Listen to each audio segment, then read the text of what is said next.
Aloha mai kako, everyone. Happy Saturday. Welcome to a very special episode today of the Moana Nui Podcast. I'm joined by some amazing Hawaii creators. And, when you want to connect back to the islands, you got to be mindful of the time and the time zone difference and all that fun stuff. So I'm always happy to accommodate their schedules because I think um, the work that they do is so amazing and so important. And I think it's really important for our audience to see it and help us get the word out. So um, my two guests are the two Chris's, my favorite two Chris's, Christopher Carvalho. He is the founder of Mana Comics.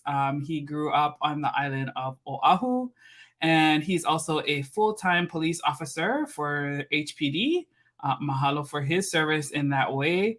And in his free time, he is the creator of Mana Comics, the Aumakua series, Nui Nui Warriors, Kamehameha, and now Pele. So if you've never heard about these people, you're going to learn more about them today.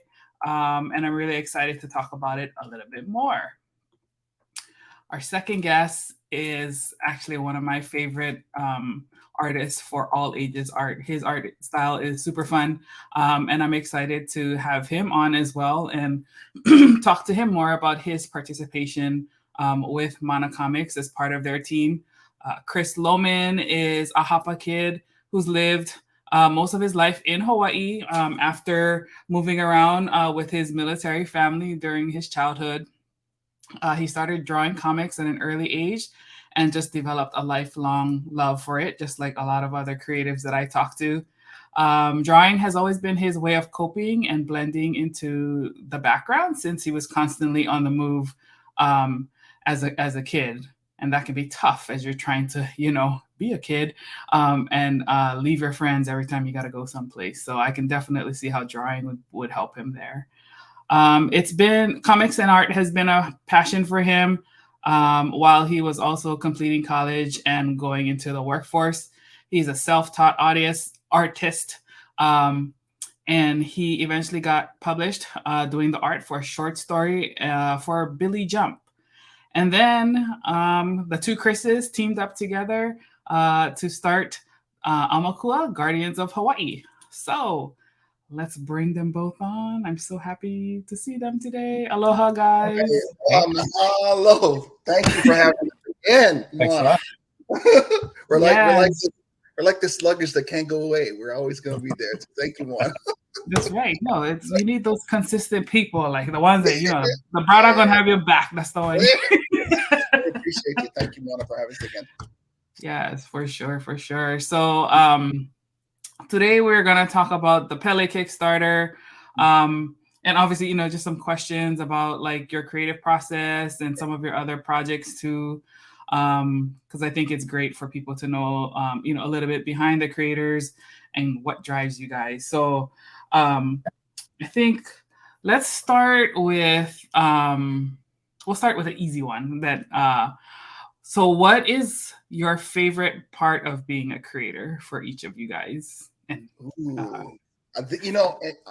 honestly, I haven't had a chance to work with Marvel or DC, and that was my dream thing when I was 18. Like, oh my God, that would be so cool. And in your mind, when you're that young, you're sitting up in your head. It's like, oh yeah, I can be this awesome creator, artist, a writer, and I can have a mansion. You really don't have no idea what that life is. However, you've kind of just from the outside looking in. But I think that part never happened. So, but once I decided to do it on my own, and I saw the just the way the creation went, and I could just have my hands totally in it and molding it how I kind of envisioned how it is, and I thought, it probably wouldn't be like this if I did work for the big two in any way. Like they would have more say and control of whatever I was doing. So as a creator, it's to have just that more creative, like I said, creative control, and just having to build your universe the way you kind of envision it to go. So that is extremely liberating. I think a freedom that a lot of the guys who do jump into Marvel and DC maybe can't experience. But there's some guys that like maybe just prefer the regimen. It's like, hey, do it like this, and they're okay with that. But I don't know. I think there's a truer happiness when you get to do something that you're passionate about, which Moana Comics, the universe itself, that I'm trying to just keep it going. It's definitely gratifying. Definitely. How about you, Chris?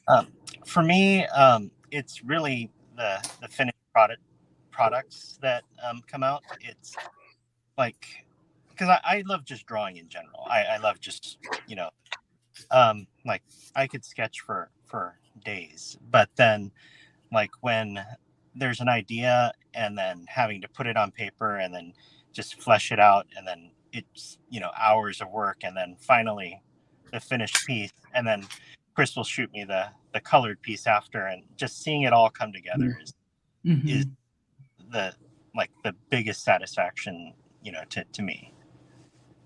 Yeah, I think that's a truth for a lot of us, especially as writers. Like, oh my gosh, this thing I had in my head is now something that's on paper and it looks amazing. Yeah. Moana, and you understand too, it really depends on how you're gelling with someone too. Like for Chris, it's so easy. What's up, Phil? It's so easy that like I don't really have to put too much, and Chris can somehow piece together whatever I said, and he gets it. But I think that's with time working with Chris. But I don't think I'd say thank you enough for Chris to be able to just scour through the remnants of what I don't put enough detail when I give things to him. But he manages to pull it off and just knock it out the park every time. Yeah, I totally agree. Yeah, Chris has an amazing art style. And so I wanted to talk a little bit more. Last time, I don't think we got to talk about it, but a while back, like you did a series called the Dwarf Star Chronicles. And I think that was your own IP, right? Can you tell us a little bit about that project and how that got started and everything? Sure. It's actually a partnership with like a childhood friend of mine. So for that, it's he has them like had the story idea, and then we just kind of put it together, and I fine-tuned it for the book basically. But his name's Tim Nelson, and so we've known each other since I was 12 basically. So we've been, we did all the things, Dungeons and Dragons, comic collecting, we play Magic the Gathering, just a bunch of stuff that we do together. But anyway, Dwarf Star is a story that follows the crew of a spaceship, kind of like the Firefly, from Serenity and stuff like that, where it's just a small ship. This ragtag team goes to different planets and they pull off heists. And so in the first issue, they are trying to get this red heart diamond from the Red Queen, and so from Alice in Wonderland. And so they're there and trying to pull that off. The second issue I actually finished. I'm finishing up the colors also, but all the art and lettering is all done. I just have to get it put together, but that's after Pele. So once Pele's done, we'll get that done. But it follows them as they now go to a gingerbread penitentiary and are breaking out Mr. Toad from prison, and then they're gonna go off to their next thing because he has some information about this legendary sword that they're gonna go to try and steal next. So yeah, it's just it's fun, self-contained stories that kind of build on each other. But we had long-term goals for these characters, but it's slow going because you have to Powerball, brother. Yep. Yeah, Phil said, did you just say gingerbread penitentiary? Yes, that's what he said. Yes. He's gonna eat his way out. Yes. That sounds awesome. You brought up a great point in terms of all of that having to be after Pele. Like as an artist and one that's kind of like in demand, how do you juggle the schedules, and how do you work, try to like if someone approaches you like, hey, we want to work on this project, but then you're not quite available, but you want to do the project, like how do you navigate that? Well, honestly, for most bigger projects, it's just I can't. If you want to wait a while, then it's possible. But for the monocomic stuff, I've always kind of made it a priority, just because even though I'm not, the owner or founder or whatever, I feel very invested in monocomics just because I've been from the beginning, and I really want to see it succeed. I want to see monocomics flourish, and I think that's a good thing for comics in Hawaii in general, indie comics in general, and also just Chris I consider a great friend, and so I want to do what I can to help with that too. So whenever there's something there, I try to put that on the top of the list, and then everything else is like, okay, we're moving things down and trying to work it out. But as far as other things, I've like done one-off pinups, for different people or covers or things like that, because those, while they can take time, they're not as much time as books. Stories, I don't know. Well, probably a lot of the creators that listen to this are gonna know exactly what I'm talking about, but I don't think the layperson knows just how much work goes into a comic page. Right. I mean, it's so much more than a pinup. Like just the layout, the structure, the backgrounds, everything takes so much time and work to put it together. And you want the design to flow, to make the eye go where you want them to go in terms of the panel order and things like that. And so those are things that I'm conscious of or trying to really incorporate into the pages. And I think I've gotten a lot better from day one from Aumakua, but I stand by these Pele pages are the best pages I've ever done. I will attest to that. Even sort of the story, the panel structure, I think is way, like I've developed quite a bit. I'm not trying to toot my own horn in that, but I've worked really hard on these, and I'm just really proud of the pages. So. Yeah. And you should be, because it shows the first couple that I saw in the campaign. I was like, oh wow, these are really good. I think Chris is a local boy. He understands the relevance, that Pele is to the islands. So you're gonna pour more into it. Yeah, you're not gonna just half it. So he really didn't, and I appreciate his hard work on this one. This one is a challenge, and it's important to not just us in monocomics, but it's important to the islands to see Pele portrayed.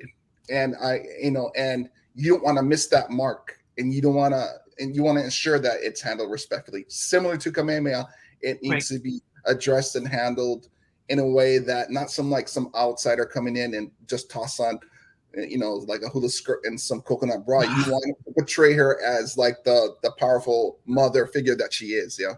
Mm-hmm.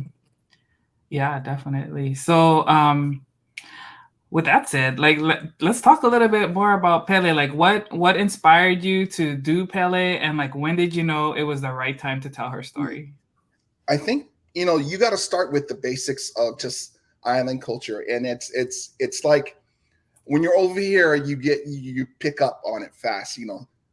Take off your slippers, gravy all over the rice, or don't turn your back on the ocean. Like when it comes to regard to Pele, we know like, okay, don't take lava rocks home with you. You know what I mean? You leave it where it is. Or if you see like an old auntie walking up the street at night, you're going to address her and take her, because that's just what it is. Because if you don't know, a lot of times Pele will take a form of an old lady, and it's like a disrespect that you're not stopping, helping out and assisting. Yeah. So it's with that in mind that I've kind of like, okay, that's kind of where I start now. Why does she do that? Why does she still interact when you have other gods of yesteryear, like, Thor and Odin and that kind of stuff? Like, whereas in their countries that they originated from, Hercules and such, why isn't that same interaction happening? But for here, Pele is like a wanderer. She's like an observer. And why is she, allowing herself to be seen? And I wanted to push that as the drive of what the comic is about, is a present day of Pele. What is she doing out there? Like, what makes her do that? What's her personal journey that she's trying to accomplish? So with that as being like kind of like the core, is like she actually has like this strong passion for the island that she helped create. And she's wandering in present day. I think she's just saying, oh, what the hell's happening here? She's kind of like, this is not the vision I had of what it would look like. So with that being the core center of it, I think she's on like a journey of self-discovery. Like, when this island is threatened by an outside force, is she willing to stand up to be a champion, which she doesn't feel like she is? Or she's just going to say, go ahead, I don't care. They're not taking care of the island, so why should I bother? You know what I mean? It's that kind of that's kind of like basically the foundation, I feel, of what the book is about. Yeah, that's I love everything you just said, because those are all questions I myself have asked too. Yeah. Like you have the people who are very passionate about protecting, and then you have some who've kind of like thrown the towel in. It's so frustrating. It's like, why do you not care? Yeah, I know. And but it's projects like this that kind of like keep the culture, keep the history relevant, so people start to care. You know what I mean? They remember, right. And then it's like, oh, you know what? It's this is still important to preserve, and it's, I think, like, when as us as creators, Moana, it's kind of like our duty to do it. So when you say like, when is the perfect time? Once I freaking figured out that there's going to be haters and there's going to be people that say, yeah, thank you for sharing that. So you got to go with your heart. And my heart and intention is to just put something out there that people can love and appreciate it for what it is. So you just got to go with that feeling and intent. And then the rest, you just got to wash away, because there's going to be people standing up. Hey, they'll take my gods and do this to them, or, you know what I mean? Yeah. And, but like I said, you got to understand, you have to have that local island culture back to say, okay, I'm not being disrespectful in a way. I want to just perpetuate and share that island culture and keep on going with that feeling. Yeah. When I was reading the description of how you were kind of coming at it from, it gave me very much like Brother is Hawai'i 78 vibes. Like, how would our gods and our chiefs feel, right? That music, that one line would always kind of like play in the eye, cry for the land, cry for the people, and all that. That is kind of like, oh shoot, because in the first page that Chris is drawing, we got Pele kind of like walking in Kona, and it actually looks like it's past when she's like cruising down the looks like I think it's the King's Path in Kona that Chris drew. I think I gave him that reference. And then all of a sudden he's like, there's like a tourist in a golf cart, like taking pictures, like, oh, it must be part of like Wanhula Show or something. That's what they're thinking in their head, right? And she's like, oh, you know what I mean? And then she keeps walking, and she's like, oh, man, this place has changed, but she's still, I don't want to give too much away what she's actually feeling, because I feel that's important, that what she feels at the very end, that she brings up and say, hey, because then there's other gods that she's interacting throughout this journey that she has. And I think she's in her head, she's just trying to sort through the reasons of why should I care? And she goes to the, it starts with the god of the underworld, Milu. And he's sort of like saying, okay, here's the problem. What are you going to do about it? She's like, I ain't going to do nothing. Good luck. See you later. That's kind of like her first stance on that. And just kind of mulling around and interacting again with people, she comes like, you know what?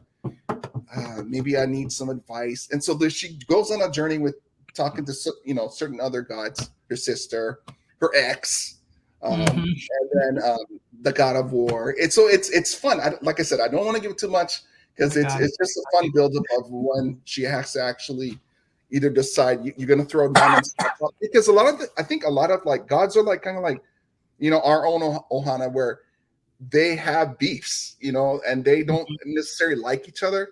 But I think the important message too is like, yeah, you can have beefs, but when someone attacks your family in your home, you're going to stand, right? You're going to stand up for it. So that's kind of like another little morsel of a dose I put in there, just so it's like, hey, when it's time to go, you got to do it. So step up. So it's yeah, like I said, we're not giving too much of the script away. I don't like be like one trailer. I never mean to be team spoiler alert. And then you're like, oh, I just saved $13. I don't need to watch this movie. So yeah. No, you need to buy this book, you guys. Buy this book. But you know what I mean?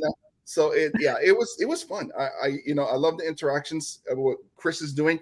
I let Chris be in charge of all the Big Island portion of the book, where she's wandering around talking to her other the other gods. And then for Francesco, and if you guys don't know who Francesco is, his last name is Mana.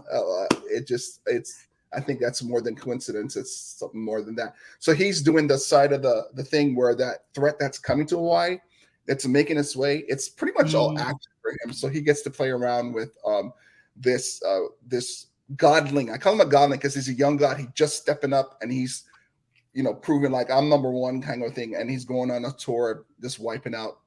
He said, "Come on, I'll challenge anybody." Boom, boom, boom. And it's his direct path is Hawaii. So he's gonna have a little bit of a wake up when he gets here. So that's really amazing. Yes.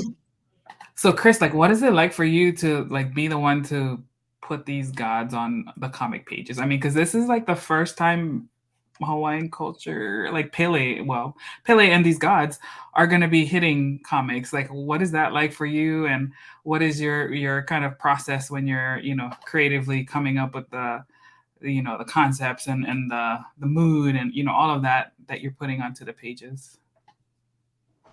So was it for me or for Chris? Okay, so Chris Carvalho he basically he had a lot of the designs or concepts, and so for me it's more about like showing their personality in those characters, because I know what his vision for what they look like is, but I just like the way that they stand or do this, just the different things that how they're interacting in the comic, making sure that it kind of feels like it has personality, that it's not just some cardboard cutout there, and trying to keep it consistent also. So that's all my view for that has been. I don't think, like in other books, I've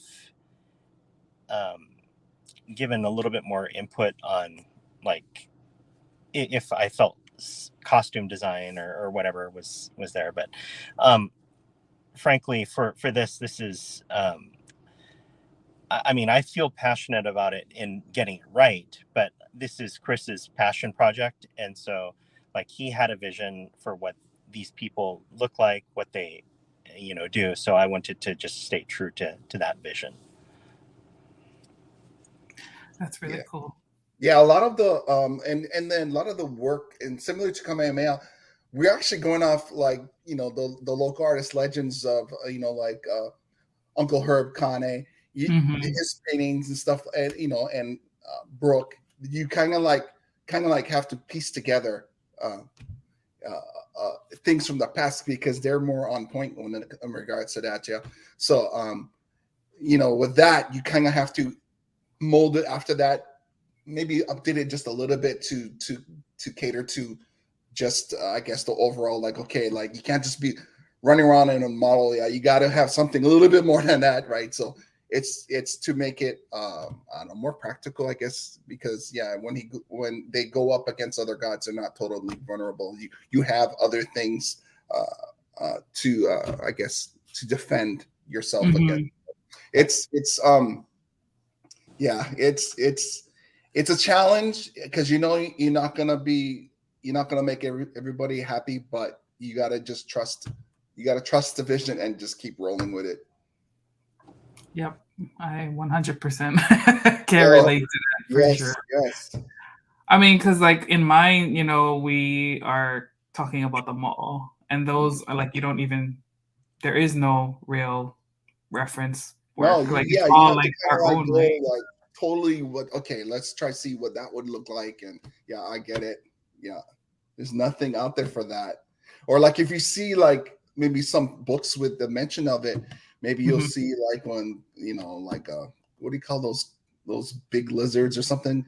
But it's Komodo dragons or something. But it's how you feel like your interpretation basically. Like okay, I think it would probably look more like that. So just roll with Mhm. it. That's the best you can do, and just trust it.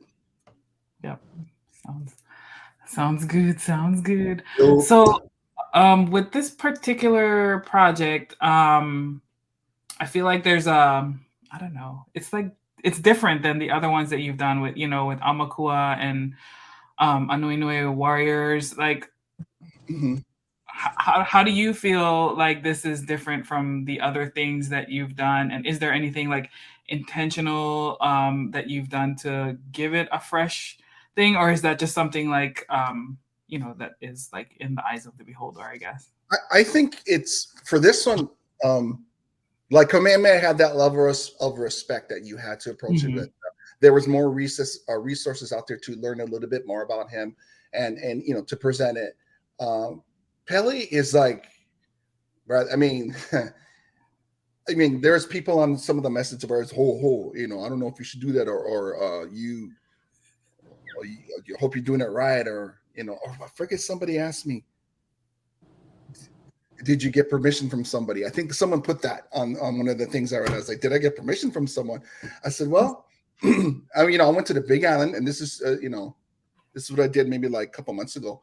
I went to the crater, and that's what I asked. I said, hey, I'm doing a story about you. I just want you to know I'm gonna do it the best way I know how, and it's with aloha.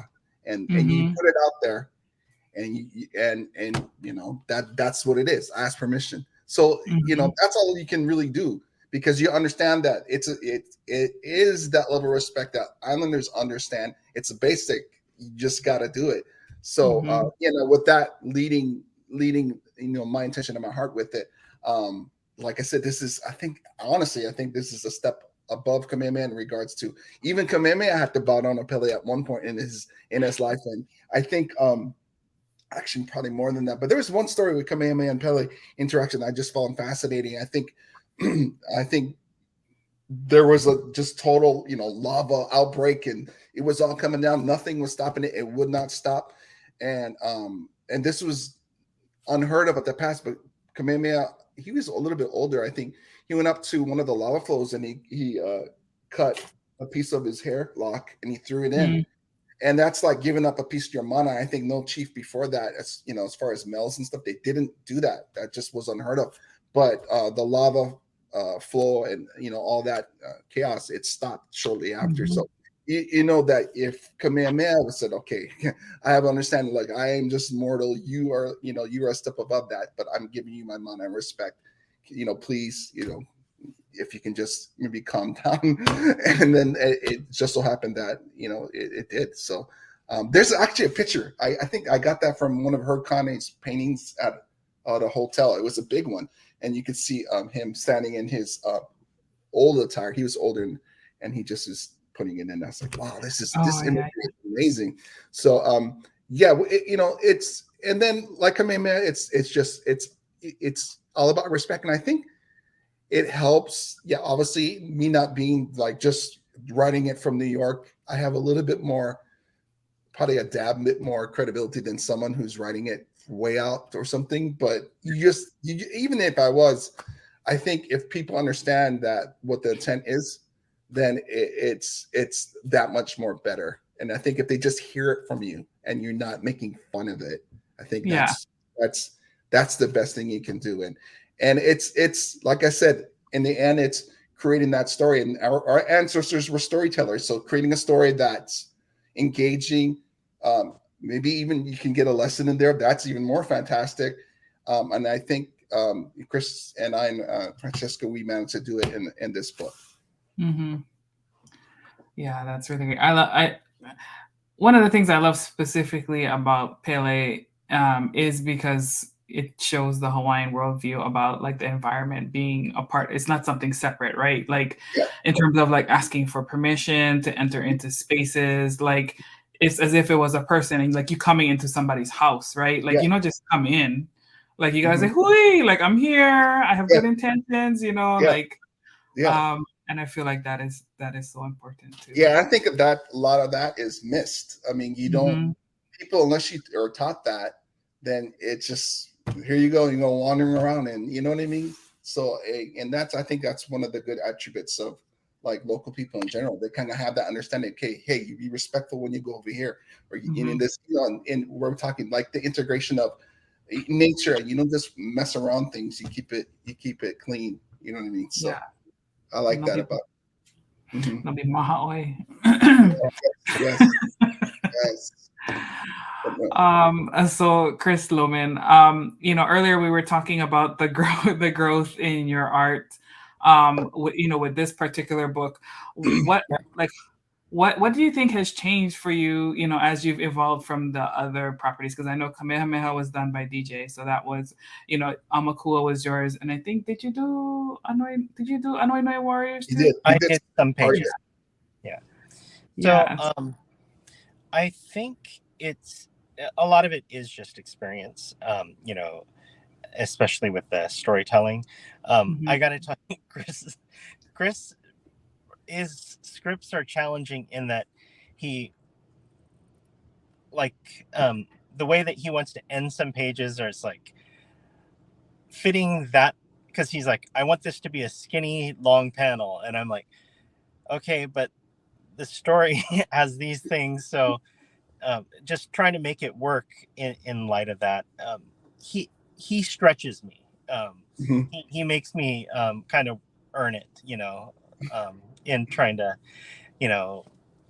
fit in the different things, the elements that he wants to put in there. So just having done that, for however many years now, I think that's gotten a lot better. The other thing for this one, I mean, Nui Warriors, I did full pages also, but it was just a few. And for Amakua, I was more or less doing just breakdowns. So there's a vast difference in the breakdowns versus the finished art. And so this one, my pages are all finished art. And so it's been, I don't know, I've had a lot more freedom to kind of really, add the depth in terms of like the blacks and incorporating a lot more shadow and things like that I didn't necessarily get to do when I was just doing breakdowns and things like that. And so being able to put all that stuff in, and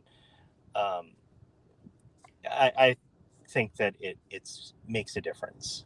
So, and I think also I mentioned when Chris was drawing Pele and stuff, I would always tell her, hey, you got to feed Auntie a little bit. You got to thick her up a little bit, because Chris has a really a beautiful way to portray women. But for Pele, I wanted her to be a little bit more thicker, a little more poly looking, a little bit more Amazon Wonder Woman type, more more imposing.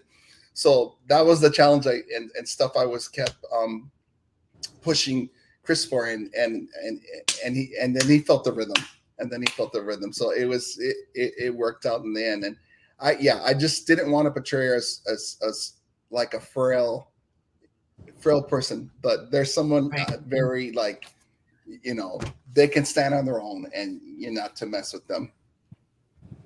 Yes, for sure. Mahalo for doing that.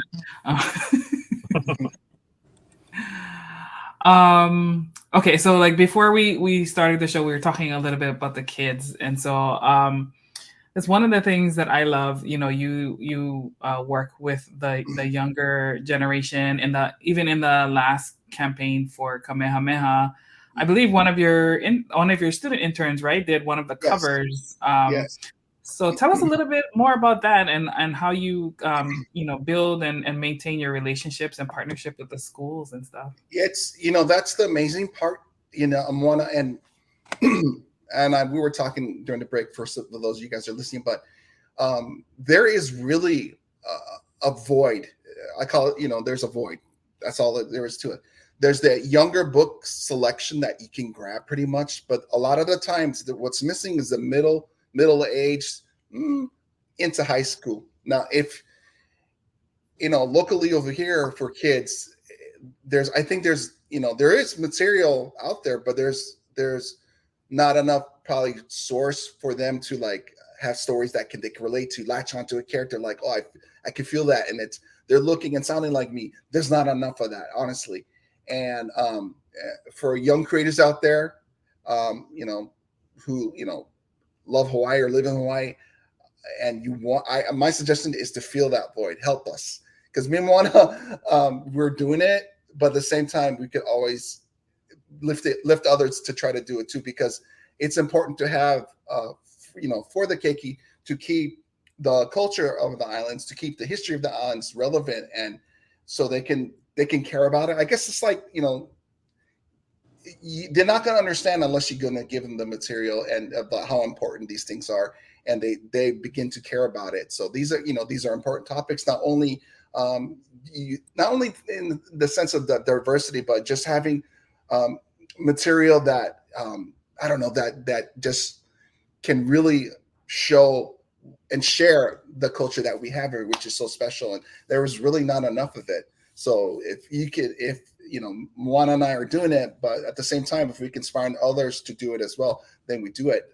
I've been very fortunate that I guess it's funny too, because I got ads on my car, Pele and stuff. And I get contacts via email that way. And they say, hey, I work at such and such school. Can you come talk story? And if I can fit in, I do, because I just understand the importance of that and how, and they do too. A lot of educators understand that there's not enough of it, and they want stuff. They're looking for stuff to get kids excited about reading and just learning. And here I am and Chris, we're pushing projects that are relevant to that and get to help move that forward. So I'm just excited to be a part of that. And anytime I get a chance to either talk, I gotta talk. Oh yeah, we're busy next week with stuff, but any chance I get to talk to share it, I do, because I understand that by doing so, you're just gonna keep building that love for it and love for the islands, which I have and Chris has and you have. So, and then sharing it is just all the better for other people. Outsiders can look and say that that's special. Let's help them too take care of it. Mm-hmm. Yeah, mahalo for doing that, because every time I, even if it's just one kid, right? But you go in the classroom and they're like, in one, they're like, oh my gosh, like that's the best. An auntie or uncle that like, no, you for that, them, and then you can only catch their attention at certain times, like, without them being distracted with other things in life. That younger generation, you're really imprinting on them, the importance and the excitement of it, and they get excited quick, right? They're like, oh my gosh, who is this? And that's fun and all, but then you understand too that there's a responsibility. Like, I'm trying to like provide you, that content and to get you excited and keep you reading and get you excited about our culture, so you can be that next to carry it up. Yeah, definitely. How about you, Chris Loman? What was the question? The question was like, how do you enjoy like working with the kids and kind of the community give back aspect of the projects that you work on? Well, I don't have as much direct contact as Chris for sure. I don't get the invites to talk to schools and stuff like that, but that's not really when my interactions more are like when we are at Sea Life Park or at Con and things like that. And that's really the best part of it, seeing kids come up and just being excited about these superheroes that look like people that, are here, all of that. And I really haven't had a chance to talk about Pele with the kids just because it's not out yet. But Yeah. I'm sure that's going to be a big part. Like, what was it like? How did you decide this? And a lot of the questions that you guys have.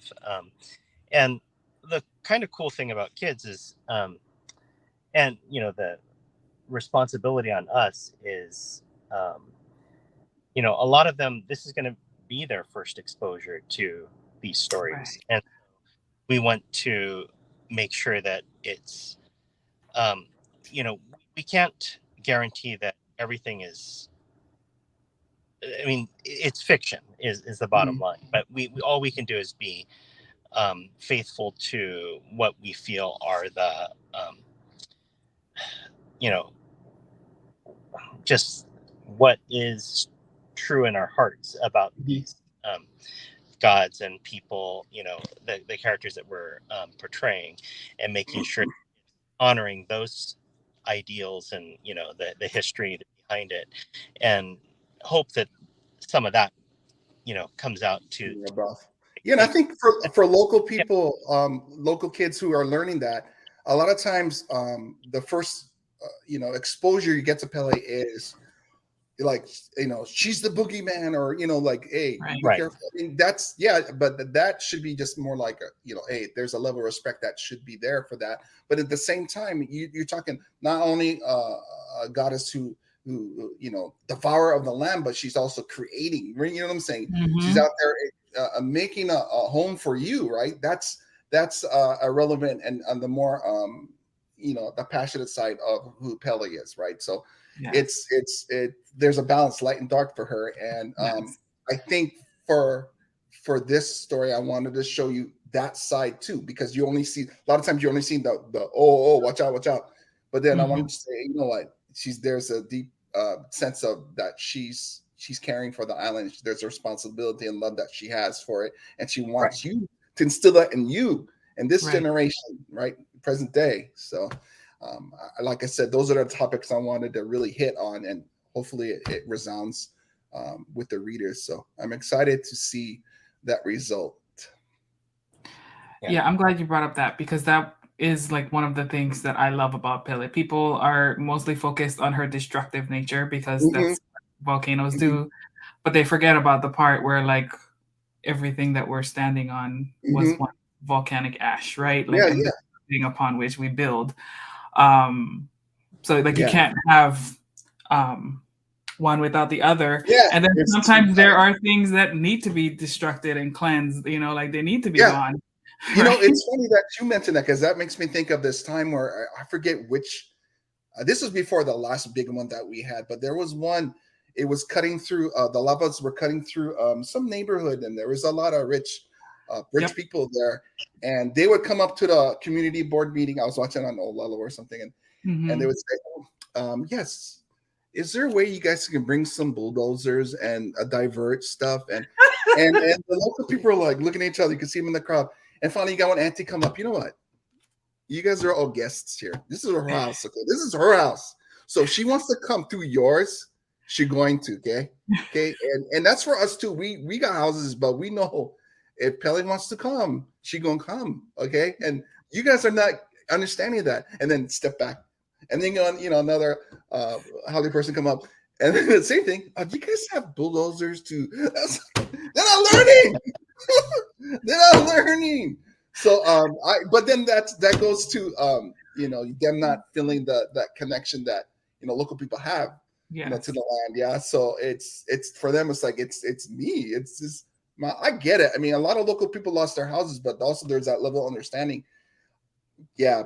That's one of the sides of Pele, right? That that we don't know what the bigger reason was for that was, but there's got to be. I don't know, and and it's hurtful to see people lose their houses. Don't get me wrong, I'm not here making fun of losing their houses, God forbid. But it's just that local people have more of a clear understanding of what that is. Yeah. Yeah, I think I saw a similar video, if not the same one, and I was like, "Bro, you never do your research before you came." Like, active volcano underline. You never have insurance. You never wonder why for your house. No, but I mean, you go in there with the understanding, and just that's all it is. But like I said, Pele's. I wanted to show a different side of Pele, and to show that little softer side, little more like, okay, we had a character, and it's just a little one of these little birds, Eevee birds, called Kolohe, and she's interacting with him, making like more like he's a pest, but then she gets sort of connected to him towards the end, and it's kind of like, I don't know if that's a metaphor, but I think it is. It's just yeah, well, you're the writer, right? It can be a metaphor. It is, right? I think I did it that way. I did it, and then because towards the end she has that love for him again, right? And then, but anyway, shoot, just killed the metaphor for y'all. It's all right. But you'll see. Need a reminder. Yeah. You'll see. Oh, that's so fun. Yeah, I love putting the little animals in there too. So Yeah. I'm like, yes. Little interactions in there, right? Look at those. It's fun. Yeah, it's just like ours. We have like our little Dizzy, and like, go find her where she stay. Yeah. Yeah. I mean, I think we have another one. When she goes up to the Mauna to visit her sister Poliahu, she's got like a puel, and so they have a little interaction too. It's just it's a good way to bring a little bit more, I don't want to say realism, but it's a little more heart to it than just two guys sitting there talking. You got a little bit more on a personal level that you can relate to it. That's where I went with that, and it's just fun. I mean, I don't know. I looked at him like the gods as, like I said, one family, and so the interactions that they have, it's like, yeah, there's disdain and maybe a little bit. You hurt my feelings before, there's a little bit of temper, but when it comes down to it, they can talk story. Like, Pele went to her up on the mountain for advice, and she's like, what? All right, let's talk story. Let's see what you're about. And then so it's and then Chris nails it with the like I said, he was talking expressions. You'll see them in the book, like so it's the importance of getting home. Like, wow, you asking me. Or like, it's like, oh shoot, I gotta go talk to my ex now for something. I gotta ask him one favor. And it's funny. It's kind of like local style. It's fun as she's going throughout and visiting her, either her siblings or other gods. So I enjoy it, and you'll enjoy it too. I mean, I think it's like 50 pages. So you really get a really good sense of what it's all about. I feel. I think it really nailed it. That's another thing you were mentioning about DC and Marvel and stuff. When you're like in indie, you can do whatever the hell you want as far as page count. Granted, it's expenses, but sometimes the story is worth it and it's important. So just go with it. Yeah, for sure. And I don't know if you have it on your page, but that's something you should definitely call out, because 50 pages is a meaty comic. Yeah, there's some definitely meat on that bone. So it's one, like, yeah, and then definitely Chris, it stands alone. It's not like I don't think, it's like, oh, I feel unfulfilled. You get it. So. No.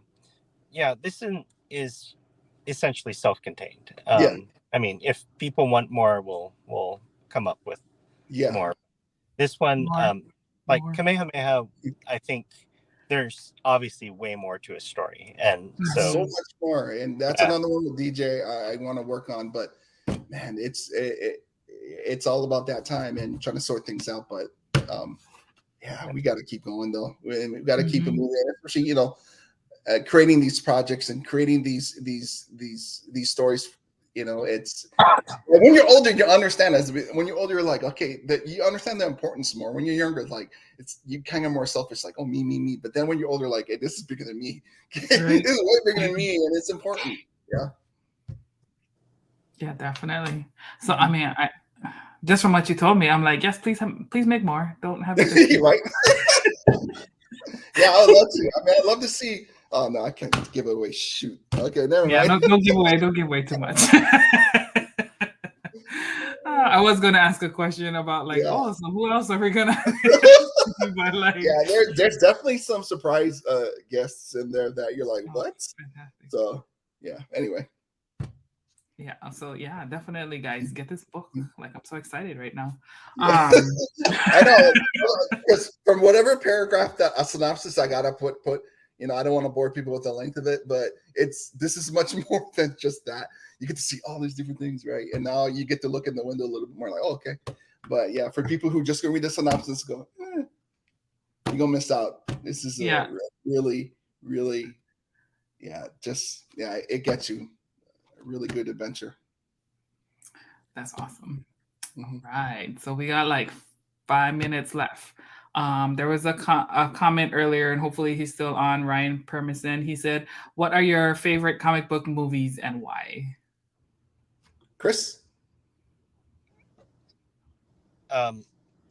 There's tons of great comic book movies, but like the ones that stand out immediately, like original Superman, the Batman. I really liked the Batman Begins and Dark Knight Rises, or Dark Knight. As far like, I don't know, that there's so many good movies. Like it's more like moments in movies. Like if you put them all together, they and it's because of like the nostalgia they bring, right? It's the things that like harken to stuff that you remember and things that you're fond of, like Spider-Man 2, the original with Tobey Maguire. When that first came out, like just feeling him like holding the train back and all of that. I mean, that was one of the, even though that scene, I don't recall that ever being in a comic, it felt very much like the Spider-Man struggling with the weight of the world on him and everything there. So it's like whenever a comic book movie can capture those feelings, then I think it's a success. And I don't know, I think we're in a very blessed time to be a nerd. I don't really think that, some of the movies are not the best. Just the fact that they're there is amazing. Like, do I like to give a bad example? Green Lantern. that was underwhelming. Yeah. He's one of my favorite characters, and I was like, but, I'm still happy to have been able to see it. It's still cool. Could they make a better one? Yes. Yeah. With sure. John Stewart, I'm hoping they're gonna bring John. But I totally agree with them. There is those moments like there's a lot of those moments in like Avengers, the last one. Cap getting the hammer, right? Cap screaming, "Avengers Assemble!" When you're talking about those moments and stuff, they'll give you chicken scene where the crowd is yelling, and it's a fun time, like you said, to be that nerd. And I think there was one time I got to be able to review a movie, and it was for Thor Ragnarok, and I was like, man, well, I'm lucky because it was free and it was freaking good. So I enjoyed it was challenging. They put like the humor and they put the drama and they put the action. They did it right. I think the past Thor, they just went totally swing to the comedy more. And it wasn't as fun as Ragnarok. It was like Ragnarok had a blend of, you could feel different emotions. So I think it really depends on writing when it comes to these comics, movies. Because the DC tends to be more serious and stuff. Marvel tends to be able to work on the humor and realism of the character. And more, I think they more successful in that regard. That's how I look at it anyway. But always, you're always going to support your boys too. Like, no one's going to make fun of Aquaman. Who's going to make fun of Aquaman when you got Brother Jay out there? And then with The Rock's Black Adam, no one's going to make fun of him. They're too imposing. They're the right person for it. So, I just wish, like, I don't know, but like I wish there was like more like I don't know, maybe if they hope maybe that's our job too, is to create the Polynesian superhero that they can do, right? It's like that Samoan one or that Kanaka, right? Just it'd be fun to see that too. Eventually, maybe that's our job as creators and artists, to level up and so for that next gen to have opportunities like that. So, the hard work is there for us. However, maybe we won't see it, but that next gen can be there to do it. So that's good. That's all good. Absolutely. All righty. Well, our hour has gone by so fast, as always on this show. Tell folks where they can find you. I know I put the Kickstarter link. I'm gonna drop it again so folks can go and check out Pele. Remember, guys, 50-page comic here. This is I forgot to mention that. I should have. But you can go to just our website, moanacomics.com, www.moanacomics.com. You can take a look at the website. There's a link right there. Just click it. Boom, you're automatically in it. And supporting it, you really get a lot of good rewards. I did a ton of variant opportunities for people to really choose and whatever resounds with them. And a lot of and I'm grateful for all the artists that stepped up. Chris did one. He actually, but his name can be revealed to. We got a festival coming up next Saturday. We're gonna reveal it because then Other Realms Comic Store, the awesome comic store on the island. Yeah. They are working in conjunction with us with this one, so we're gonna reveal it. Pass out free prints of the comic cover, sign it, pass it out to people. But in regards to the comic and how you can still do it, we run until the end of October. Please support if you can. I appreciate it. And you don't have to give if you cannot. Hey, we understand hard times, but share it on top of your wall. Say, hey, this seems kind of interesting. Look into it. So that's all we ask is just to get the word. That's how it is for indie. As long as the coconut wireless is intact, just help us out in that form too. But I appreciate you, Moana. Thank you for having us. Thank you. Yeah, definitely. Alrighty, guys. So go and check out Pele #1 on Kickstarter right now, live through Halloween. Get it in. And then while you guys are perusing that, also go check out my campaign, Journey to Ikuwa, the third book in the Adventures of Nakoa and Nohea series, bringing this Hawaiian culture to the world out here. And I'm really excited to be in y'all's company and, working alongside each other to create a more inclusive and welcoming space for our Pacific Islander communities. Yes. So thank you guys all so much. Have a good weekend. And we'll talk to you guys soon. Take care. Bye.